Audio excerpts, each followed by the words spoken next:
Good morning बच्चों। Class 9th का SS जो है, जो टॉपिक बाकी रहेगा तो वो हम आपको बता रहे हैं।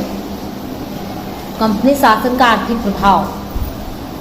तो कंपनी शासन का जो प्रभाव था वो भारत पे कैसा पड़ा, यहाँ पे हम कंपनी शासन के आर्थिक प्रभाव के बारे में पढ़ेंगे। तो जब हम कंपनी शासन का विवरण तैयार करते हैं तब ख्याल आता है कि भारत देश जो सदियों से विश्व के देशों में आर्थिक रूप से एक गौरवपूर्ण स्थान रखता था। तो अपना भारत था वो पूरे विश्व में एक महत्वपूर्ण स्थान रखता था, विश्व में पूरे एक गौरवपूर्ण स्थान रखता था। लेकिन जब से कंपनी यहाँ पे शासन करने लगी अंग्रेजों की, 100 वर्ष के शासन काल में इंग्लैंड के लिए कच्चा माल जो यहाँ से जाता था, 100 वर्ष का शासन जब इंग्लैंड ने यहाँ पे किया और फिर यहाँ से जो कच्चा माल जो था कंपनी का, जो कंपनी यहाँ पे शासन किया और इंग्लैंड के लिए कच्चा माल जो यहाँ से जाता था शासन काल में, इंग्लैंड के लिए कच्चा माल पैदा करने वाला, कारखानों में तैयार माल के लिए बाजार की जो आवश्यकता होती थी उससे सिर्फ पूरा करने वाला देश बन गया।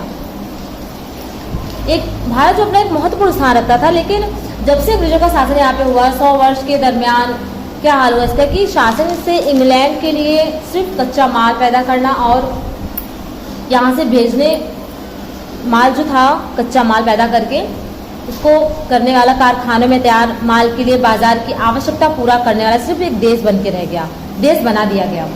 बंगाल जो 1708 से 1756 तक, बंगाल ने 1708 से लेकर 1756 तक कच्चा रेशम, चीनी, सन, मलमल का निर्यात करता था। परंतु अब द्विमुखी शासन पद्धति के बाद बंगाल की आर्थिक चमक जो थी वो धुंधली पड़ गई थी। कंपनी की अन्यायपूर्ण महसूल नीति, जो कंपनी थी बहुत ही अन्यायपूर्ण तरीके से वो महसूल वसूल करती थी। इस नीति के कारण भारत के किसान जो थे वो बहुत बेहाल और कर्जदार बन गए थे।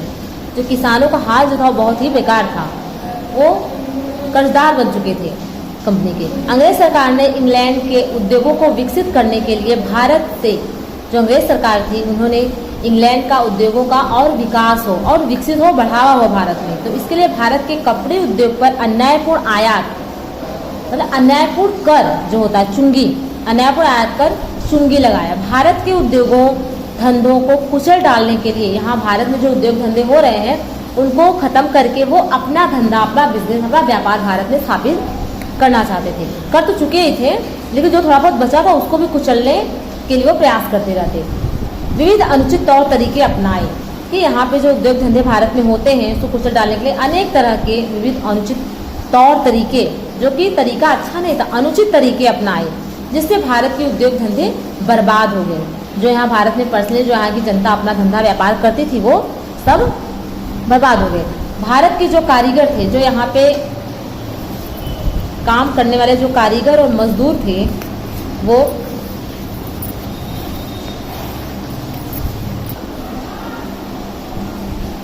देखो उस टाइम पे गरीब, मजदूर और बेरोजगार बने, जो वहाँ की जनता थी, वहाँ के किसान वर्ग के जो लोग थे। वो कंपनी के व्यापारी जो थे वो निजी व्यापार करके बंगाल के कारीगरों से थोड़े समय में निर्धारित मात्रा में कपड़े बुनकर तैयार करने का कॉन्ट्रैक्ट लिखवा लेते थे। उस टाइम पे क्या था कि जो बंगाल के कारीगर जो होते थे, कंपनी के व्यापारी क्या करते थे, कंपनी के व्यापारी जो निजी तौर पे व्यापार करके बंगाल के जो कारीगर, जो काम करने वाले मजदूर थे, उनको थोड़े समय में निर्धारित मात्रा में समय थोड़ा देते थे और जितना उसे काम करवाना होता था उसके लिए वो क्या करते थे, कॉन्ट्रैक्ट लिखा लेते थे कि इतना कपड़ा आपको इतने टाइम में तैयार करना है। तो यदि कारीगर इनकार करता है, कारीगर मान लो उतना टाइम मिला है, नहीं कर पाया, उसका उतनी मात्रा में कपड़े नहीं बना पाया वो, तो क्या करते थे वो लोग, तो उसे कोड़े मारना या जेल की सज़ा दी जाती थी।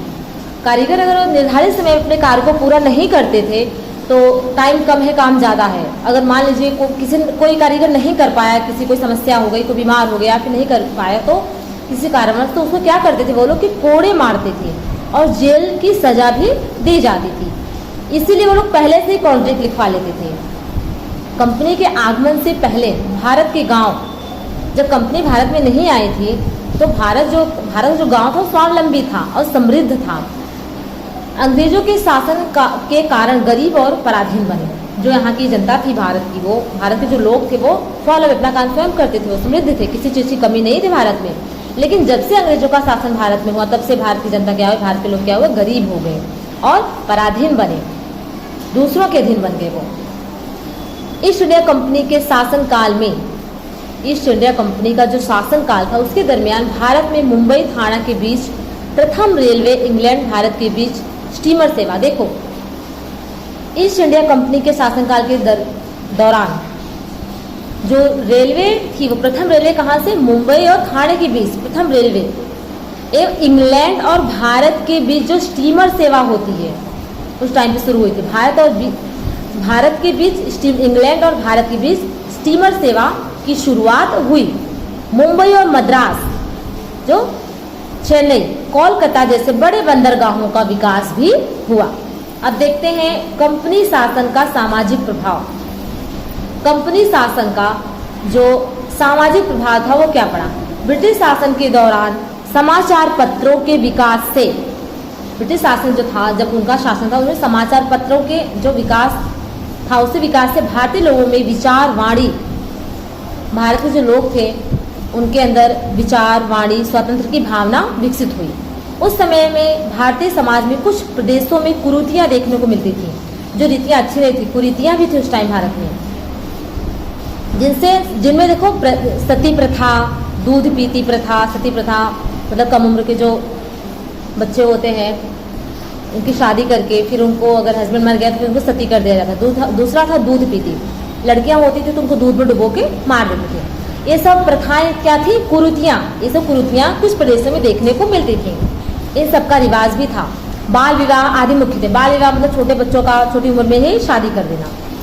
अंग्रेजों के संपर्क से राजा राम मोहन राय, अब देखो राजा राम मोहन राय, तो उन्होंने अंग्रेजों के संपर्क से राजा राम मोहन राय, दुर्गा राम मेहता, बहे राम जी मलबारी आदि ने इन कुप्रथाओं को दूर करने के लिए कानून बनाया। अब देखिए इसमें से वो अंग्रेजों से मिले को राजा राम मोहन राय ने संपर्क किया, फिर दुर्गा राम थे मेहता, बहिराम जी मलबारी आदि ने इस बहुत सी जो कुप्रथाएं थी उनको दूर करने के लिए कानून बनाए और प्रयास किए कि इन सब कुप्रथाओं को भारत से दूर किया जाए। जो ये सब बाल विवाह हैं और ये सब छोटी मोटी कुरीतियाँ जो देखने को मिल रही हैं। भारत में प्रशासनिक ढांचे का अंग्रेजीकरण होने से, भारत में अब क्या था, प्रशासन जो चल रहा था ढांचे का अंग्रेजों का, तो प्रशासनिक ढांचे का अंग्रेजीकरण होने से अंग्रेजी जानने वाले लोगों की ज़रूरत पड़ी।